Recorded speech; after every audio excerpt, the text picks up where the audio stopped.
नमस्कार दोस्तों, stock market studies में फिर से एक बार आपको बहुत-बहुत स्वागत है। तो आज यहाँ पे मैं डिस्कशन करने वाला हूँ एक ऐसी कंपनीज़ के बारे में, जो कुछ दिनों पहले मैं एक आपको इसको वीडियो बना के दिया था। तब भी मैं बताया था कि इस कंपनी जो लेवल था, इसका जो हाई लेवल था, उस लेवल को ब्रेकआउट किया है। मगर मैं आपको बहुत बार बोल चुका हूँ, जब कोई भी लेवल ब्रेकआउट होता है, तो उसके ऊपर कुछ पॉइंट्स व्यू आपको ज़रूर देखना है। अगर आप शॉर्ट टर्म ट्रेडिंग भी करते हैं, आप मान के चलिए कोई स्विंग ट्रेडिंग भी करते हैं, तो उसके लिए वो पैरामीटर्स देखना ज़रूरी है। तो इस कंपनी ने फिर से वो पैरामीटर दिखा रहा है, उस पैरामीटर के लेवल में आ रहा है। क्या वो पैरामीटर सही में फिट होगा? तो आप फिर से एक नया ट्रेड ले सकते हैं। तो उसी के बारे में बात करूँगा और एज़ द रूल्स के हिसाब से देखा है तो इस कंपनी ने फ्यूचर में क्या रखा है, उसके बारे में भी बात करूँगा। तो वीडियो को लास्ट तक देखना क्योंकि आज जिसके बारे में बात करूँगा, वो एक रेलवे गवर्नमेंट का कंपनी से। देखिए, रेलवे गवर्नमेंट का कंपनीज़ मतलब एक छोटा कंपनी है। अभी तक उसका मार्केट कैप उतना भी बड़ा नहीं है, फिर भी इस कंपनी में बहुत ज़्यादा पोटेंशियल है क्योंकि इस कंपनी मोनोपोली बिज़नेस करते हैं। इस सेक्टर में वो लीडर है और इसका कोई कॉम्पिटिटर होने भी मतलब हो भी नहीं सकता। तो आपको सोचना है, आप जिस कंपनी के ऊपर निवेश कर रहे हैं, क्या वो कंपनी सही में आपको फ्यूचर के लिए अच्छा खासा रिटर्न दे सकते हैं? क्या सही में वो कंपनी आपको फ्यूचर में कुछ पॉजिटिविटी दे सकते हैं? तो चलो आज उसी के बारे में डिस्कशन करूंगा।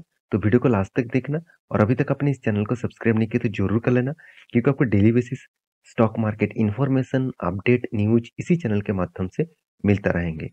तो चलो देख लेते हैं आज के इस स्टॉक के बारे में। तो कंपनी का नाम कौन सा है? कंपनी का नाम है IRFC, Indian railway finance corporation limited. देखिए, आप सभी जानते हैं आईआरएफसी एक मोनोपोली बिजनेस करने वाला कंपनी है और एक फाइनेंस सेक्टर से जुड़े हुए हैं।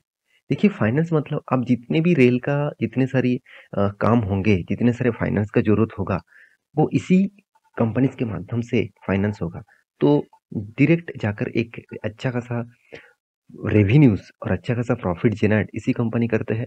तो इसका फायदा अलग से मिलता है। तो कंपनी कोई बहुत बड़ा कंपनी भी नहीं है, बहुत छोटा कंपनी भी नहीं है। इस कंपनी का मार्केट कैप कितना है? 36,000 करोड़ का मार्केट कैप है। कंपनी देखिए हाइक किए थे कितना? 37। जो ब्रेकआउट लेवल था वो तो मैं आपको दिखाऊंगा और इसका लो था कितना? 19। इसका मतलब करीबन करीबन देखा जाए तो यहाँ पे 18 पॉइंट्स का जंप देखने को मिला। तो इस तरीके से जंप होने के बाद बहुत सारे रिटेल पब्लिक ने मुझे कमेंट भी किया, सर क्या अभी इसके ऊपर निवेश करना चाहिए? तो देखिए, कुछ पॉइंट तो मैं आपके साथ शेयर करूंगा, तो इसलिए इस वीडियो को आपके सामने लेके आया हूँ। तो चलो उसके बारे में डिटेल्स डिस्कस कर लेता हूँ। सबसे पहले मैं 5 दिन का चार्ट पैटर्न आपको दिखा दूं। देखिए, 5 दिन में कितना एक अच्छा खासा रैली देखने को मिला था और किस तरीके से गिरावट भी देखने को मिला। 1 मंथ में देखिए पोजीशन किस तरीके से हुआ था। 6 मंथ में आप चार्ट पटेंगे देखेंगे तो 42% तक रिटर्न दे चुके थे। कंपनी जो लो लेवल था करीबन ₹19 के आसपास और हाई था करीबन ₹35 के आसपास। अराउंड अराउंड 42% का रिटर्न कंपनी आपको दे चुके थे। 1 मंथ में 1 साल में 24% और 5 साल में 13% के आसपास रिटर्न दिया और मैक्सिमम चार्ट पर कर दूं तो 13% के आसपास रिटर्न दिया। इसका मतलब जब से कंपनी स्टार्ट हुआ तब से लेकर एक ही रेंज बाउंड के ऊपर ट्रेड कर रहा था। वो लेवल ब्रेकआउट हुआ था, तभी मैं आपको वीडियो बना के दिया था। मैं बोला था कि जब कोई भी स्ट्रॉन्ग लेवल को ब्रेकआउट करते हैं तो एंटर मत हो जाना, डायरेक्ट एंटर मत हो जाना। उसके लिए कुछ क्राइटेरिया है, उस क्राइटेरिया को आपको चेकआउट करना है। तो चलो उस क्राइटेरिया को आपको सबसे पहले दिखा देता हूँ। यहाँ पे क्राइटेरिया क्या है, मैं आपको चार्ट पैटर्न के ऊपर लेके आया हूँ। देखिए, यहाँ पे 1 डे कैंडल पैटर्न आपके सामने ओपन करके रखा हूँ। देखिए, मैं आपको हमेशा बोलता हूँ, जो इसका टॉप लेवल है वहाँ पे एक ट्रेन लाइन ड्रॉ करिए। उस ट्रेन लाइन के ऊपर कितने बार उन्होंने टॉप किया वो आप मार्किंग करिए।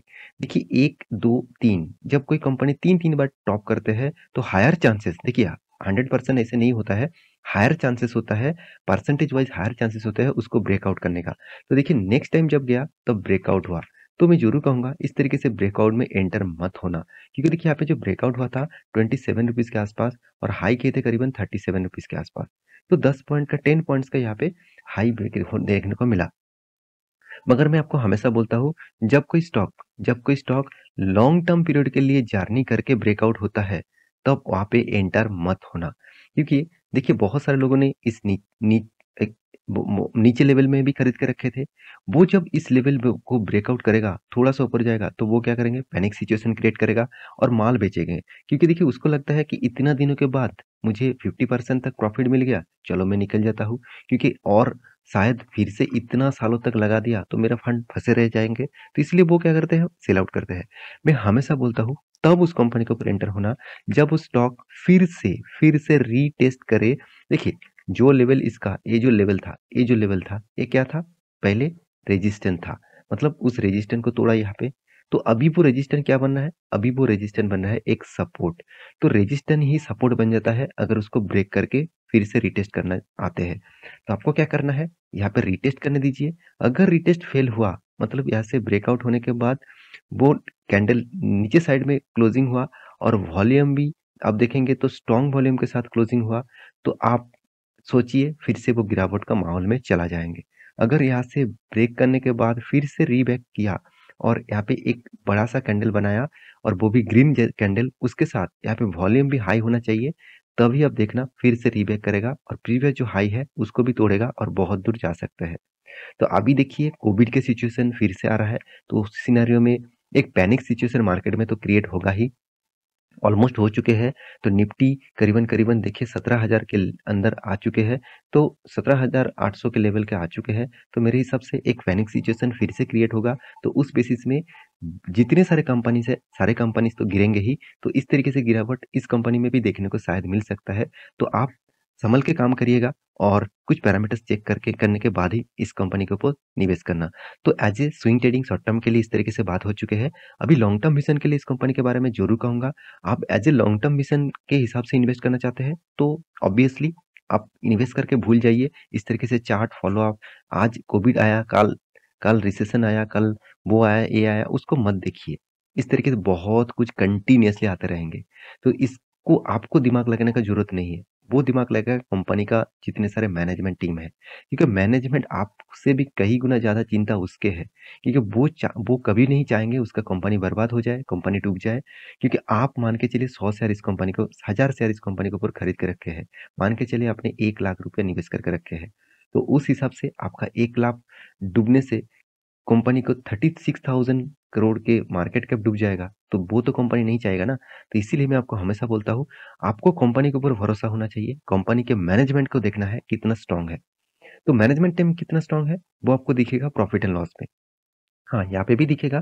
देखिए जैसे कंपनी का पी रेशियो ये तो ठीक-ठाक है, कंपनी का सेल्स ग्रोथ बहुत ज़बरदस्त है, प्रॉफिट ग्रोथ भी ज़बरदस्त है, मार्केट कैप टू सेल्स भी ठीक-ठाक है, डिविडेंड भी अच्छा खासा दे रहा है, इनकम भी अच्छा खासा कर रहा है, हाथ में कैश नेगेटिव है, ठीक है कोई बात नहीं, कंपनी का कर्जा भी ज़बरदस्त है।